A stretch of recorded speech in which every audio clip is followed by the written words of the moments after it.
Assalamualaikum warahmatullahi wabarakatuh. Nama saya Fikri Ridho Fatur Rahman dari Prodi Teknik Informatika Universitas Pasundan, NRP 2030401. Saya di sini akan membahas tentang analisis input output VR. Yang pertama ada virtual reality, yang kedua ada cara kerja dan fungsi VR, yang ketiga ada input perangkat VR, yang keempat ada output perangkat VR. Baik, mari langsung saja ke materi yang pertama. Virtual reality atau yang biasa kita sebut dengan VR adalah salah satu contoh teknologi baru yang diciptakan oleh para ahli untuk membantu kegiatan-kegiatan yang dilakukan oleh manusia, sehingga kegiatan tersebut menjadi lebih mudah.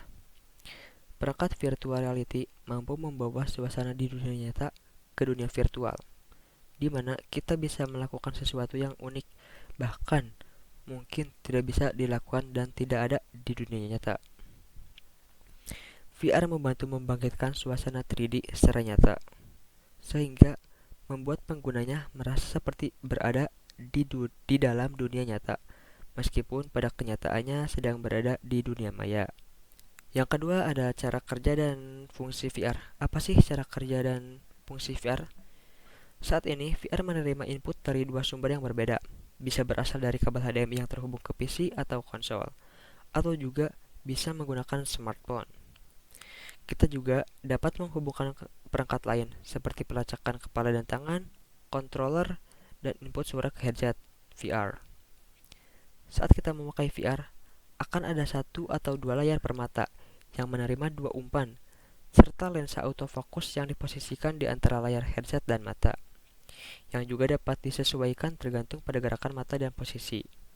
Fungsinya yaitu untuk melakukan pemfokusan gambar dan pembentukan kembali untuk setiap mata, dan memberikan gambar dua dimensi untuk menghasilkan gambar tiga dimensi stereoskopis yang meniru cara mata kita saat memandang dunia nyata.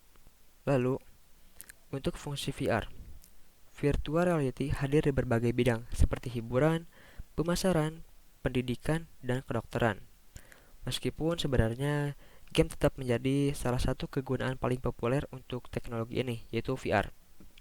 Di bidang pendidikan, VR memungkinkan siswa untuk berinteraksi satu sama lain di lingkungan 3D, seperti di museum, tata surya, dan di tempat-tempat yang bersejarah yang sebelumnya tidak mungkin untuk kita kunjungi.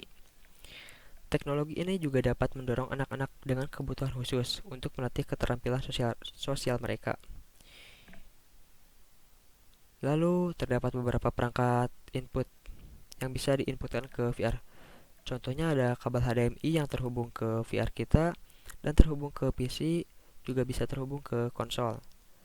Lalu bisa terhubung ke handphone, juga bisa terhubung ke pelacak tangan dan kepala, dan yang terakhir bisa terhubung ke controller, yaitu untuk mengkontrol VR kita sendiri. Lalu ada perangkat output. Di sini terdapat dua perangkat output. Yang pertama ada screen display dan yang kedua ada speaker. Di bagian screen display di bagian atas, kita dapat melihat tampilan yang kita lihat di dalam kacamata VR. Lalu di bagian bawah terdapat screen display yang jika kita hubungkan dengan kabel HDMI dan monitor, maka hasilnya mungkin akan seperti ini.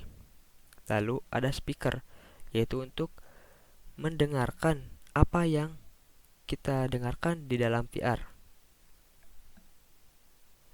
Baik, mungkin cukup sekian. Terima kasih. Mohon maaf bila ada kekurangan dalam materi ataupun tutur kata. Wabillahi taufiq wal hidayah. Wassalamualaikum warahmatullahi wabarakatuh.